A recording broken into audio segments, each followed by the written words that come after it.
The arrival. The gleaming spires of the Galactic Academy of Pseudosciences pierced the purple sky of Centauri Prime, their iridescent surfaces reflecting the light of 3 setting suns. Amidst the throng of diverse alien life forms converging on the Academy's main entrance, a solitary human figure stood out like a sore thumb.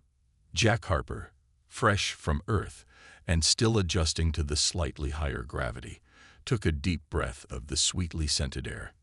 He couldn't help but grin at the absurdity of his situation. Here he was, the first human ever admitted to the most prestigious learning institution in the known galaxy, about to embark on a journey that would change not only his life, but potentially the fate of humanity itself. As he made his way through the ornate gates, Jack couldn't help but notice the curious stares and not-so-subtle pointing from his soon-to-be classmates. He'd been briefed on the various species he'd encounter, but nothing could have prepared him for the sheer diversity of life forms surrounding him.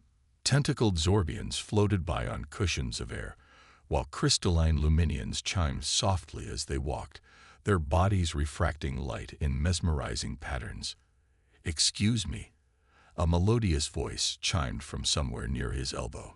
Jack looked down to see a small, avian-like creature with iridescent feathers and large, liquid eyes. "You must be the human student. I'm Zixia, your assigned orientation guide." Jack smiled, crouching down slightly to be at eye level with Zixia. "Nice to meet you, Zixia. I'm Jack Harper. Thanks for helping me out." Zixia's feathers ruffled slightly in what Jack hoped was a positive response. "It is my pleasure, Jack Harper. If you'll follow me, I'll show you to the introductory xenobiology lecture." Professor Caxel is quite excited to have a Deathworlder in his class. As they made their way through the winding corridors of the Academy, Jack couldn't help but notice the way other students gave him a wide berth. He'd been warned about this. Humans had a reputation as unpredictable and potentially dangerous Deathworlders due to Earth's harsh conditions compared to most inhabited planets. The lecture hall was a vast amphitheater, filled with beings of all shapes and sizes. Jack took a seat near the back, trying not to draw too much attention to himself. Professor Caxel, a towering, multi-limbed being with eyes that seemed to look in every direction at once, began the lecture with a series of clicks and whistles that Jack's universal translator rendered into crisp, accentless English. "Welcome, students, to Advanced Xenobiology. This semester, we have the unique opportunity to study a species that has long been the subject of much speculation and, dare I say, trepidation in the galactic community. I speak, of course, of humans." A ripple of murmurs and telepathic chatter swept through the room. Jack felt hundreds of eyes, stalks, and sensory organs swivel in his direction. "Mr. Harper," Professor Caxel's voice boomed, "would you be so kind as to join me at the front of the class?" Jack swallowed hard, his heart racing as he made his way down to the lecture floor. He could feel the intensity of the collective gaze upon him, a mixture of curiosity, fear, and excitement palpable in the air. "Now, class," Professor Caxel continued, "observe Mr. Harper closely. Notice the bipedal locomotion, the opposable thumbs, the relatively large cranial capacity. But what truly sets humans apart is not their physical attributes, but their cognitive abilities and adaptability." Jack stood there, feeling like a specimen under a microscope, as Professor Caxel launched into a detailed analysis of human physiology and psychology. He talked about Earth's varied and often harsh environments, the rapid technological progress of human civilization, and the unique problem-solving capabilities that had allowed humans to survive and thrive on their death world. As the lecture progressed, Jack noticed a shift in the atmosphere of the room. The initial wariness seemed to be giving way to genuine curiosity.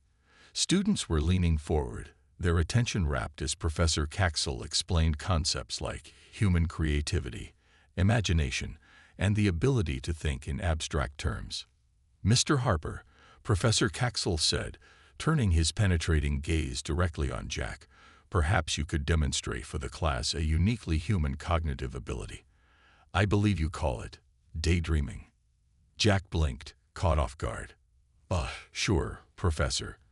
But daydreaming isn't really something you can demonstrate on command. It's more of a spontaneous mental process. The professor's many limbs waved in what Jack interpreted as excitement. Fascinating. You mean to say that your species regularly engages in uncontrolled mental simulations, and this is considered normal? Jack couldn't help but chuckle. Well, when you put it that way, it does sound a bit strange. But yes, humans often let their minds wander, creating imaginary scenarios or replaying memories. It's part of how we process information and come up with new ideas. A collective gasp rippled through the lecture hall. The idea of deliberately allowing one's mind to wander seemed to be a foreign and somewhat frightening concept to many of the alien students. But how do you maintain mental discipline? A voice called out from the back of the hall. Jack turned to see a Zorgian student, its tentacles writhing in agitation. Surely such uncontrolled thoughts would lead to chaos. Jack smiled, beginning to understand the fundamental difference in cognition between humans and many of the alien species present. It's not about maintaining constant discipline, he explained. It's about flexibility. Humans can focus intensely when needed, but we also allow our minds the freedom to make unexpected connections. That's often where our most creative ideas come from. The rest of the lecture passed in a blur of questions and explanations. Jack found himself describing concepts he'd always taken for granted. Imagination, intuition, even the human capacity for illogical thought, and belief in the unprovable. With each explanation, he could see the alien students struggling to comprehend their own thought patterns so different from the human norm. As the class ended and students began to file out, Jack was surrounded by a crowd of curious aliens, all eager to ask more questions about the peculiarities of human cognition. He noticed Zixia hovering nearby, her feathers shimmering with what he now recognized as excitement. "Jack Harper," Zixia chimed, her voice filled with wonder. "I believe your presence here will be even more enlightening than we had anticipated. The way you think, it's so different, so unpredictable. It's rather terrifying, but also exhilarating." As Jack made his way back to his quarters that evening, his mind was buzzing with the day's events. He'd come to the Galactic Academy to learn about alien life, but it seemed that his fellow students were just as eager to learn about him. As he drifted off to sleep, he couldn't help but wonder what other surprises awaited him in this grand adventure among the stars. Little did Jack know that his unique human abilities would soon be put to the test in ways he could never have imagined, challenging not only his own capabilities, but the very foundations of galactic society itself. The challenge. The first few weeks at the Galactic Academy of Sciences flew by in a whirlwind of new experiences for Jack Harper. He found himself constantly amazed by the diversity of life and thoughts surrounding him, even as he struggled to adapt to alien social norms and academic expectations. One crisp morning, as Jack made his way to Professor Caxel's Advanced Problem-Solving Techniques class, he couldn't shake the feeling that something significant was about to happen. The lecture hall buzzed with an air of anticipation, students of various species chattering excitedly in a cacophony of sounds and telepathic whispers. Professor Caxel entered the room, his many limbs moving in perfect coordination as he approached the central podium. The class fell silent, all attention focused on the towering alien instructor. "Students," Caxel began, his voice resonating through the hall, "today marks a pivotal moment in your academic journey. The Galactic Council has presented us with a unique opportunity, a challenge that will test not only your problem-solving abilities, but also your capacity for interspecies cooperation." A holographic display flickered to life above the podium, showing a massive space station orbiting a turbulent gas giant. Jack leaned forward, intrigued. "This is Nexus Station," Caxel continued. "It serves as a vital hub for interstellar commerce and diplomacy. However, the station is facing a critical issue. The quantum entanglement drive that powers its systems is deteriorating at an alarming rate. If a solution is not found within the next solar cycle, the consequences could be catastrophic." Murmurs of concern rippled through the classroom. Jack glanced around, noting the worried expressions on his classmates' faces, or at least what passed for worried expressions among the varied alien physiologies. Your task, Caxton announced, is to work in teams to devise a solution to stabilize the quantum entanglement drive. You will have access to all of the Academy's resources, but you must also think beyond conventional methods. The team that presents the most viable solution will have the honor of seeing their plan implemented on Nexus Station. Excitement and anxiety permeated the air as Professor Caxton began assigning teams. Jack found himself grouped with Zixia, the avian-like creature who had been his orientation guide, a crystalline luminian named Crixin, and a gelatinous Zorblin called Gloop. As the teams dispersed to begin their work, Jack couldn't help but feel a mixture of enthusiasm and trepidation. This was his chance to prove that humans could contribute meaningfully to galactic society, but he was also acutely aware of how different his thought processes were from those of his teammates. The group settled into a private study pod, a transparent bubble suspended in one of the Academy's vast atriums. Crixin immediately began projecting a holographic model of the quantum entanglement drive, its crystalline body refracting the light in mesmerizing patterns. The primary issue, Crixin chimed, its voice reminiscent of tinkling glass, appears to be a progressive desynchronization of the quantum fields. Standard resonance tuning has proven ineffective. Gloop burbled in agreement, its gelatinous form rippling. Perhaps a hyperdimensional realignment could stabilize the fields temporarily, but it wouldn't address the root cause of the deterioration. Jack listened intently, trying to wrap his head around the complex quantum mechanics involved. He had studied the basics of quantum entanglement drives, but the intricacies of their function still eluded him. As his teammates continued to discuss increasingly esoteric solutions, Jack found his mind beginning to wander. He thought about the swirling gases of the planet the station orbited, about the delicate dance of subatomic particles, about the ebb and flow of energy through the cosmos. Without realizing it, Jack had slipped into one of his characteristic daydreams, his consciousness drifting through abstract concepts and seemingly unrelated ideas. Jack Harper, Zixia's melodious voice cut through his reverie. You appear to be engaging in that daydreaming behavior again. Is this truly an appropriate time for such mental wanderings? Jack blinked, coming back to the present moment. He noticed his teammates staring at him with a mixture of concern and curiosity. Sorry, he said, a bit sheepishly. I was just thinking. Gloop burbled skeptically. Your brainwave patterns indicated a state of reduced cognitive function. How can such a state be conducive to problem solving? Jack paused, considering how to explain the process of creative thinking to his alien colleagues. Sometimes, he began slowly, humans find solutions by allowing our minds to make unexpected connections. By stepping back from direct analysis, we can see patterns or possibilities we might otherwise miss. His teammates exchanged dubious looks.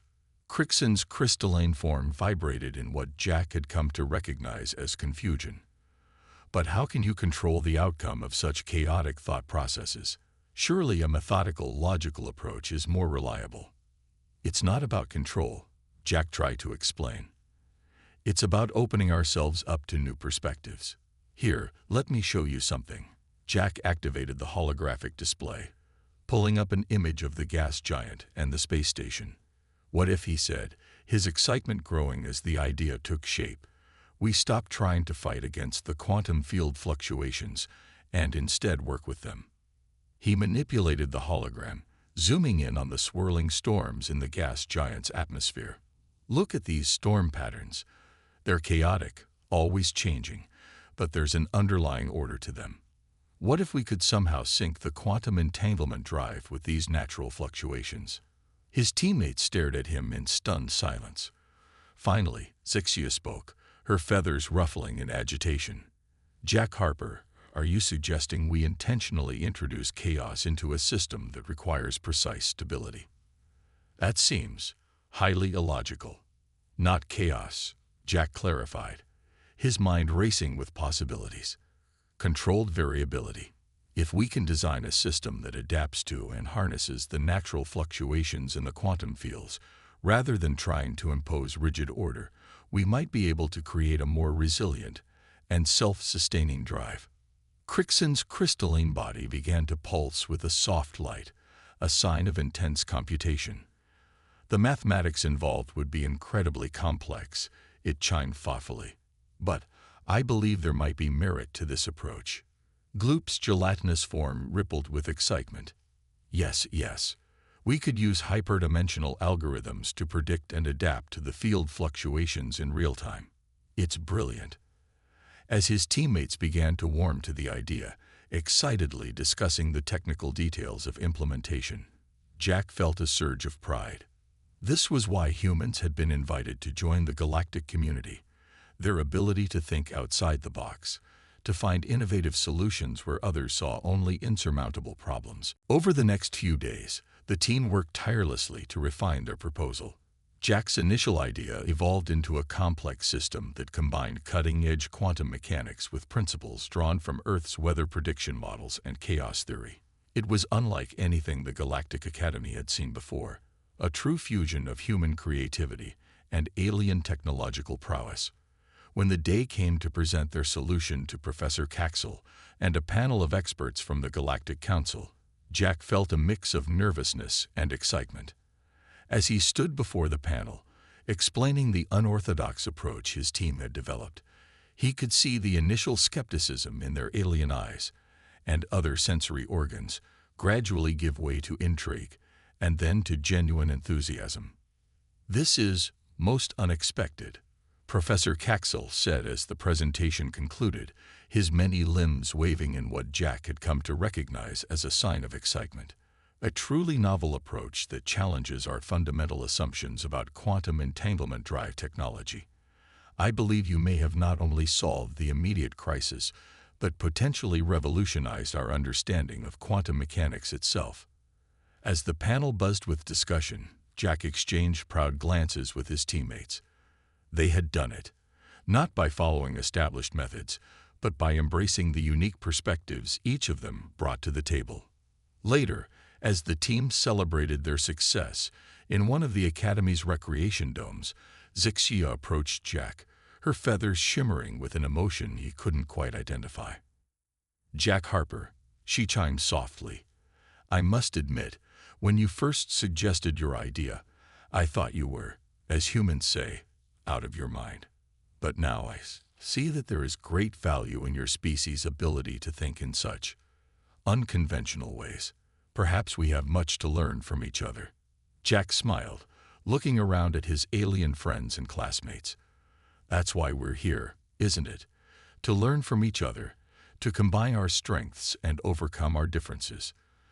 Together, who knows what we might achieve." As the celebration continued around them, Jack couldn't help but feel that this was just the beginning. The challenge they had overcome was significant, but he knew that greater tests and greater opportunities lay ahead. The human capacity for imagination and adaptability had proven its worth, and Jack was determined to show the galaxy just how much humanity had to offer. Little did he know that their innovative solution would soon be put to the test in ways none of them could have anticipated, as forces beyond their control conspired to throw the delicate balance of galactic politics into chaos. The crisis. The success of Jack and his team's innovative solution to the Nexus Station's quantum entanglement drive problem had caused quite a stir at the Galactic Academy. In the weeks that followed, Jack found himself the center of attention, fielding questions from curious classmates and even some of the professors about human cognitive processes and problem-solving techniques. However, the excitement was short-lived. One standard galactic day, as Jack was deep in discussion with Crickson about the finer points of quantum field manipulation, alarms began blaring throughout the Academy. The sound was like nothing Jack had ever heard before, a dissonant, multitonal wail that seemed to resonate on a cellular level. "Emergency protocol activated," a calm voice announced over the communication system. "All students and faculty, please report to your designated safety zones immediately."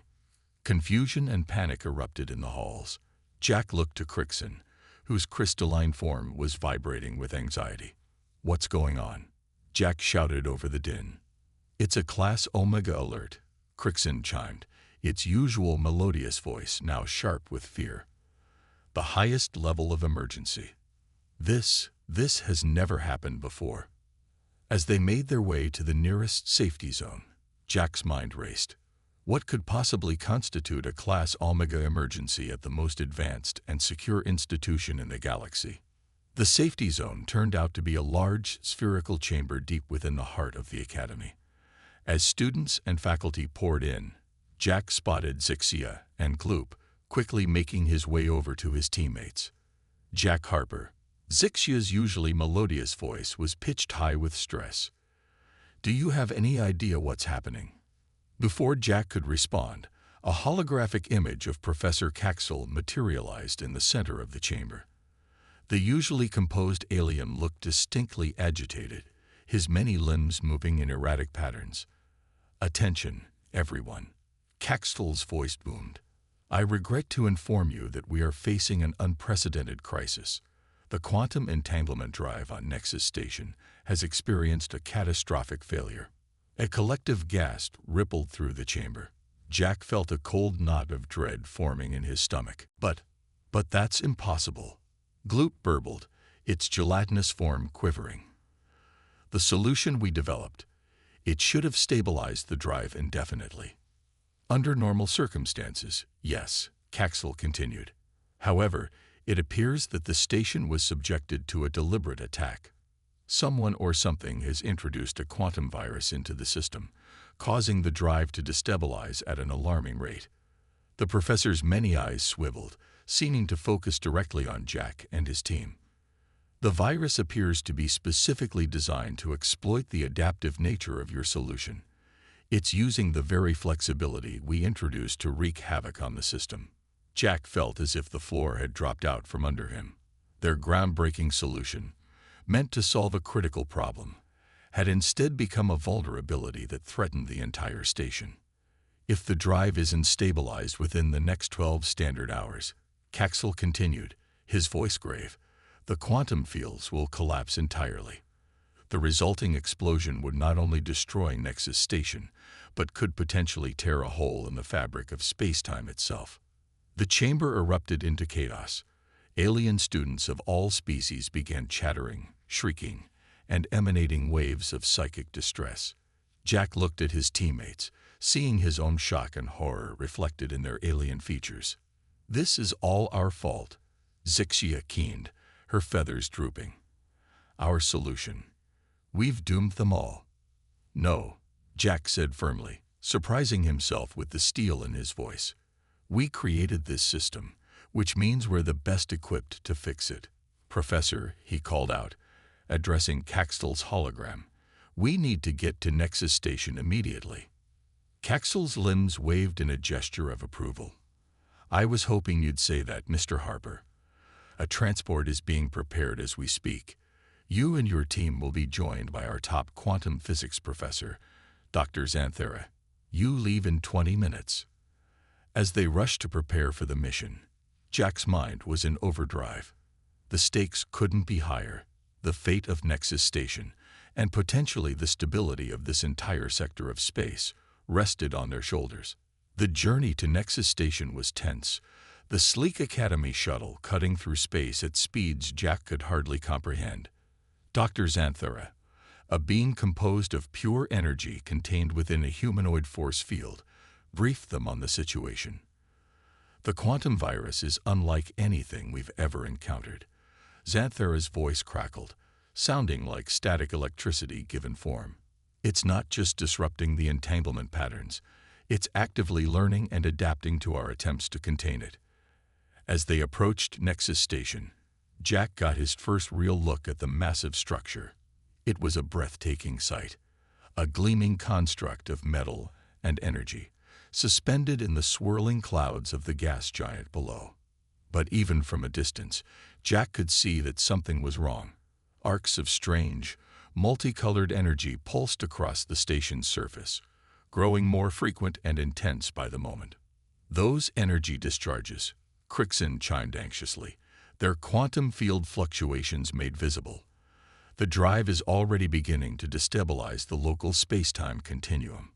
As they docked with the station, Jack took a deep breath, steeling himself for what lay ahead. "All right, team," he said, looking at each of his alien companions in turn. "We created this system by combining our unique perspectives and abilities. That's how we're going to save it.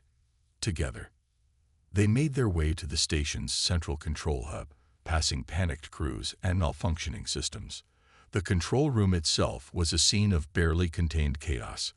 Alien technicians rushed back and forth, desperately trying to contain the cascade of failures threatening to tear the station apart. Jack and his team immediately got to work, interfacing with the station's systems to analyze the quantum virus. Hours passed in a blur of frantic calculations, failed attempts, and increasingly desperate measures. "It's no use," Gloop burbled despondently, its gelatinous form sagging. "The virus is adapting too quickly. Every solution we implement is countered within minutes." Jack stood back from the console he'd been working at, running his hands through his hair in frustration. They were running out of time, and nothing they tried seemed to be working. He closed his eyes, trying to think. And then, in that moment of quiet amid the chaos, Jack felt his mind begin to wander. Images and ideas flashed through his consciousness, the swirling gases of the planet below, the pulsing energy of the quantum fields, the adaptive nature of the virus they were fighting. His eyes snapped open. "Wait a second," he said, excitement building in his voice. "We've been going about this all wrong. We're trying to fight the virus, to impose order on the system. But what if? What if we embrace the chaos instead?" His teammates looked at him in confusion. "Jack Harper," Zixia trilled, "now is not the time for your human daydreaming. We need a real solution." "No, listen," Jack insisted. "The virus is adaptive, right? It's using the flexibility we built into the system. So let's take that to the extreme. Instead of trying to stabilize the quantum fields, let's destabilize them even further." "That's insane," Dr. Xanthera crackled. "You'll tear the station apart." "Not if we do it right," Jack said, his mind racing. "We'll create a controlled quantum chaos state, push the system so far into disorder that the virus can't adapt quickly enough. Then, at the critical moment, we use the gas giant's gravitational field to snap everything back into alignment." There was a moment of stunned silence as his alien colleagues processed the audacity of the plan. Then, slowly, understanding began to dawn in their eyes, or equivalent sensory organs. "It's brilliant," Crixin chimed, its crystalline form vibrating with excitement. "Completely insane, but brilliant. The mathematics of it, it just might work." With renewed energy, the team set to work implementing Jack's plan. As the hours ticked by and the station shuddered around them, they pushed the quantum entanglement drive to its absolute limits and beyond. Alarms blared, energy discharges rocked the station, and for a heart-stopping moment, it seemed as if they had miscalculated. Jack watched in horror as reality itself seemed to warp and twist around them. And then, just as it seemed all was lost, there was a massive surge of energy. The station trembled, lights flickered, and for an instant, Jack felt as if he was everywhere and nowhere at once. When the disorientation passed, he looked up at the main display. The quantum fields were stabilizing, the virus was gone, and the drive was operating at peak efficiency. They had done it. Against all odds, their crazy, human-inspired plan had worked. As cheers erupted around them, and congratulatory messages poured in from across the galaxy, Jack exchanged tired but triumphant smiles with his teammates. They had faced an unprecedented crisis and emerged victorious, not through conventional methods, but by embracing the unique perspectives each of them brought to the table. As the adrenaline of the moment began to fade, however, Jack couldn't shake a nagging feeling. Who had created the quantum virus, and why? The attack on Nexus Station felt like more than just an isolated incident. Something bigger was at play here, and Jack had a feeling their adventures were far from over. Little did he know, the events at Nexus Station had set in motion a chain of events that would challenge not just him and his friends, but the very foundations of galactic society itself. The revelation. In the days following the Nexus Station crisis, Jack and his team found themselves at the center of a galactic media storm. Their unorthodox solution had not only saved countless lives, but had also revolutionized the field of quantum mechanics. However, as the initial excitement began to fade, a sense of unease settled over the Galactic Academy. One evening, as Jack was poring over data from the Nexus Station incident in his quarters, he received an urgent summons from Professor Caxel. Curious and slightly apprehensive, Jack made his way to the professor's private office. As he entered, Jack was surprised to find not only Caxel, but also his teammates and several high-ranking members of the Galactic Council. The atmosphere in the room was tense, charged with an energy that made the hair on the back of Jack's neck stand up. "Mr. Harper," Caxel began, his many limbs uncharacteristically still, "what we are about to share with you is classified at the highest level. The events at Nexus Station were not an isolated incident." Jack felt a chill run down his spine. He had suspected as much, but hearing it confirmed made it all too real. A holographic display flickered to life in the center of the room, showing a map of the galaxy. Numerous points of light pulsed an angry red. Over the past several standard months, one of the council members, a being of pure energy named Zarkon, explained, "We've detected a series of anomalies across the galaxy. Quantum fluctuations, technological malfunctions, even localized warps in spacetime. We now believe these events are connected, and that the attack on Nexus Station was merely a test run." A test run. Zixia trilled, her feathers puffing up in agitation. "For what?" Caxel's many eyes blinked in a rolling sequence. "We believe we are dealing with a group of rogue scientists and engineers from various species. They call themselves the Chaos Collective. Their goal appears to be the destabilization of galactic society through the manipulation of quantum mechanics." Jack's mind reeled at the implications. But why? What could they possibly hope to gain from causing such widespread destruction? Another council member, a crystalline being similar to Crixin but much larger, chimed in. "Based on intercepted communications, they seem to believe that our current galactic civilization has become stagnant. They argue that only through extreme disruption can true progress be achieved." "That's insane," Gloot burbled, its gelatinous form rippling with indignation. "They'll destroy everything." "Perhaps," Caxel said gravely, "but they very nearly succeeded at Nexus Station, and that's why we've called you here. Your unique approach to problem solving, particularly you, Mr. Harper, may be our best hope of countering this threat." Jack felt the weight of expectation settle on his shoulders. He looked around at his teammates, seeing a mixture of fear and determination in their alien features. "What do you need us to do?"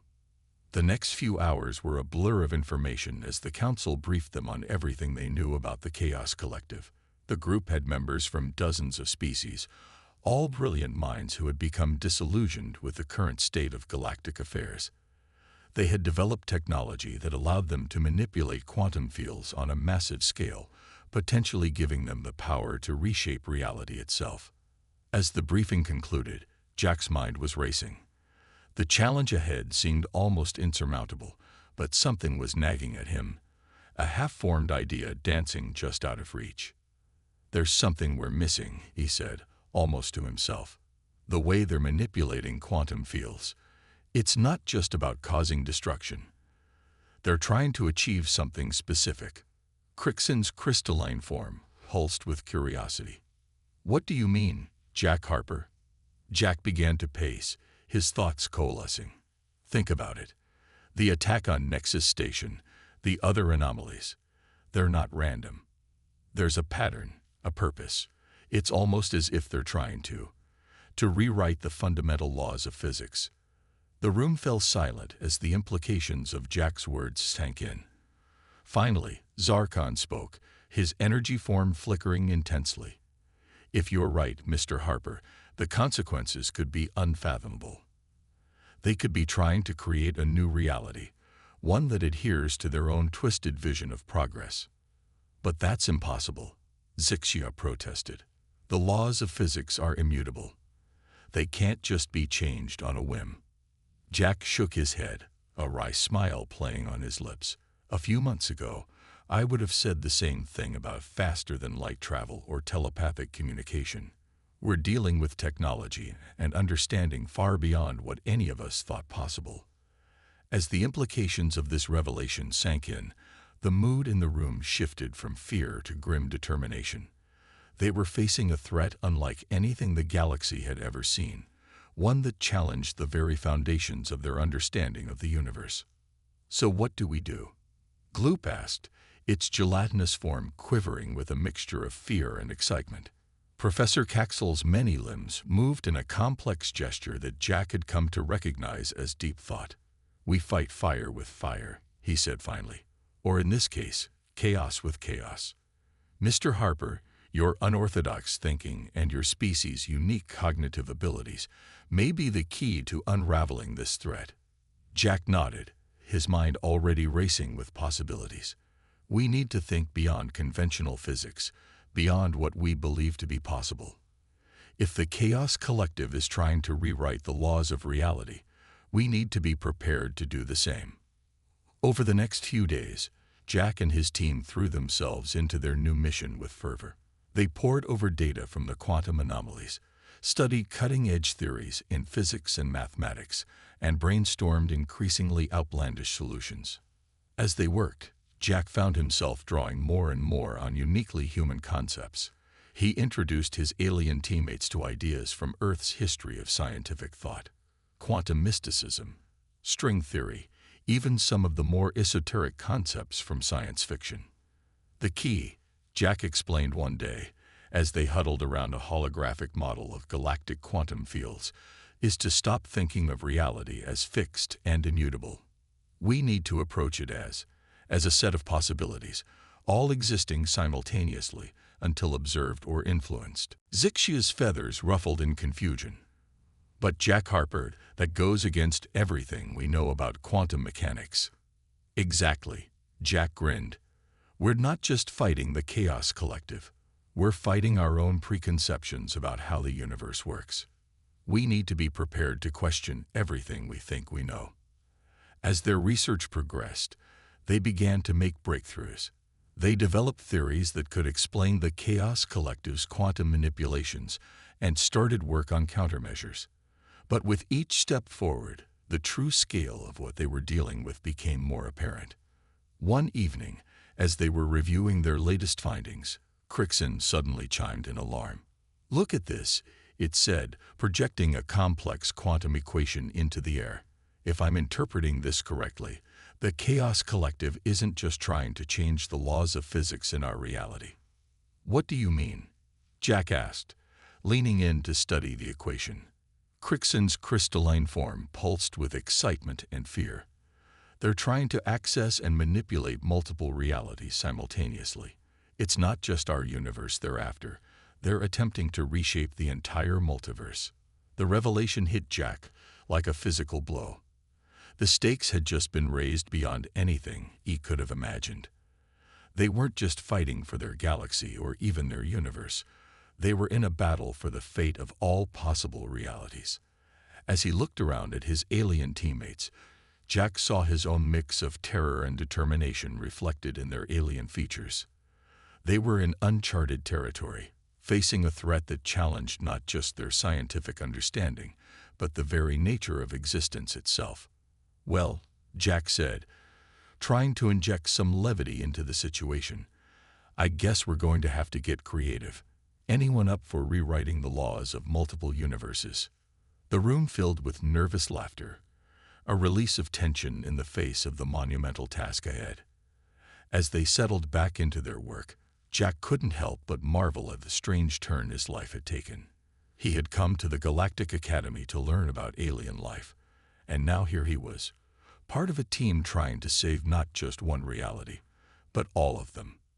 The challenge ahead was daunting, perhaps even impossible. But as Jack looked at his diverse team of brilliant minds from across the galaxy, he felt a surge of hope. Together, combining the unique perspectives and abilities of their various species, they just might have a chance. As they dove back into their work, Jack knew that the real battle was just beginning. The fate of the multiverse hung in the balance, and the actions they took in the coming days would determine the future of all possible realities. The integration. The revelation of the Chaos Collective's true intentions had galvanized Jack and his team into action. The stakes were higher than anyone could have imagined. The fate of not just their universe, but all possible realities hung in the balance. The next few weeks were a blur of feverish activity as they raced against time to develop a way to counter the Collective's plans. One morning, as Jack was deep in thought, staring at a holographic representation of multiversal quantum fields, he had an epiphany. "Guys," he called out, excitement building in his voice, "I think I've got it." His teammates gathered around, curiosity evident in their alien features. Jack manipulated the hologram, expanding it to show a complex network of intertwining realities. "We've been thinking about this all wrong," he explained. "We can't just defend our reality against the Chaos Collective's manipulations. We need to work on a multiversal scale, just like they are." Zixia's feathers ruffled in confusion. "But Jack Harper, how can we possibly influence multiple realities at once? We barely understand how to manipulate quantum fields in our own universe." Jack grinned, the kind of grin that his teammates had come to recognize as the precursor to an idea that was either brilliant or insane, or possibly both.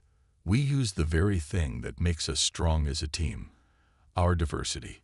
Each of us comes from a different background, with different ways of thinking and perceiving reality. What if we could use that to our advantage?" He began to outline his plan, growing more animated with each word. The idea was audacious. They would create a device that could tap into the unique cognitive patterns of different species, using that diversity to generate a quantum field that could counteract the Chaos Collective's manipulations across multiple realities simultaneously. "It's like a multiversal immune system," Jack explained.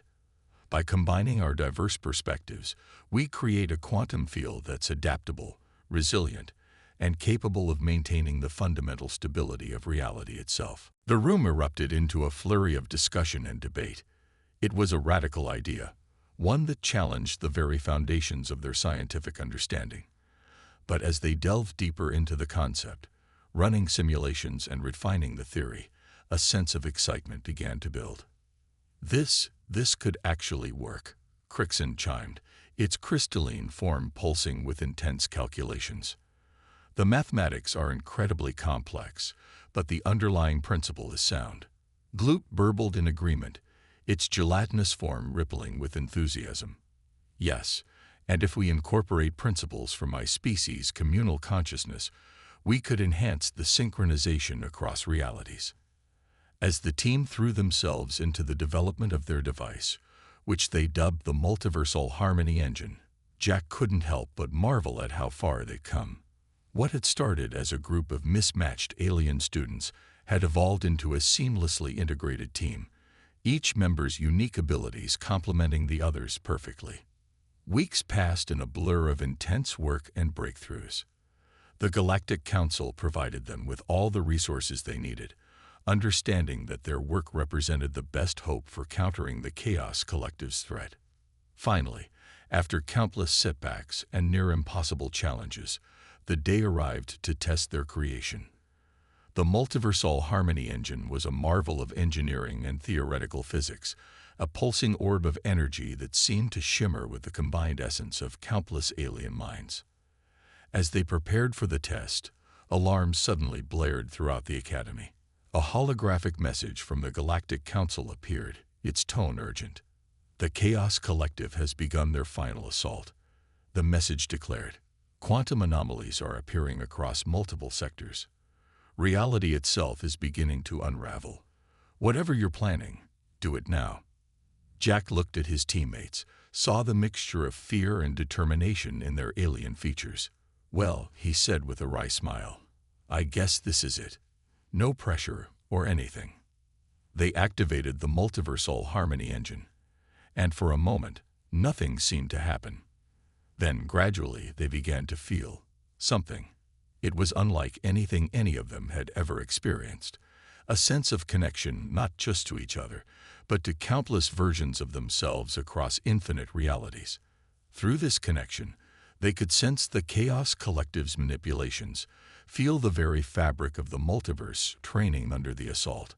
But they could also feel their own influence spreading, a harmonizing force that sought to maintain the delicate balance of existence. What followed was a battle unlike any other in the history of the universe, or rather, in the history of all universes. It wasn't fought with weapons or ships, but with ideas, with the fundamental forces that shape reality itself. The Chaos Collective's attempts to rewrite the laws of physics were met with the adaptive, harmonizing influence of Jack and his team's creation. For every reality the collective tried to destabilize, the multiversal harmony engine would respond, drawing on the combined cognitive diversity of countless species to maintain balance. Hours passed, though time seemed to lose all meaning as they grappled with forces beyond normal comprehension. Jack and his teammates worked in perfect synchronization, their minds linked through the engine, guiding its efforts across the multiverse. And then, suddenly, it was over. The quantum anomalies began to stabilize, the fabric of reality knitting itself back together. Through their multiversal connection, they sensed the Chaos Collective's influence fading, their grand plan unraveling in the face of a force they hadn't anticipated, the combined cognitive power of a united galactic community. As the danger passed and their connection through the engine faded, Jack and his teammates found themselves back in the lab, exhausted but triumphant. They had done it. They had saved not just their universe, but all universes. In the days that followed, as news of their victory spread across the galaxy, Jack reflected on the journey that had brought them to this point. What had started as a simple academic exchange had turned into an adventure beyond anything he could have imagined. "You know," he said to his teammates one evening as they sat together watching the alien sunset, "when I first came to the Galactic Academy, I thought I was here to learn about alien life.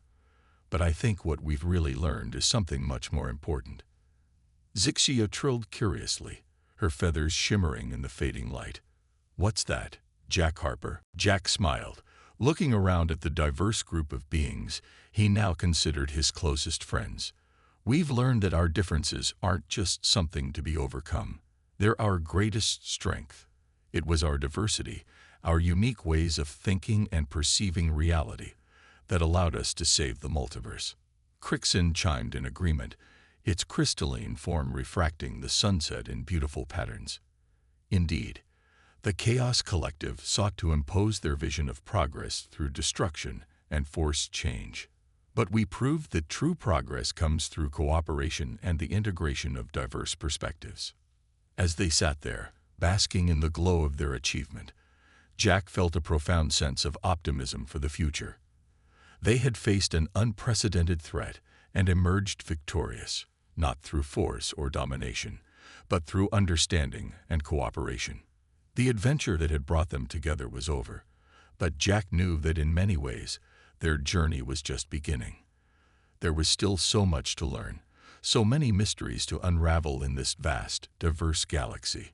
And whatever challenges the future might hold, Jack knew that they would face them the same way they had faced the Chaos Collective, together, as a team, drawing strength from their differences and united in their shared quest for knowledge and understanding. As the last light of the alien sun dipped below the horizon, Jack Harper, human exchange student turned multiversal hero, looked up at the stars with a sense of wonder and excitement. The universe, no, the multiverse, was vast and full of possibilities, and he couldn't wait to see what adventure awaited them next.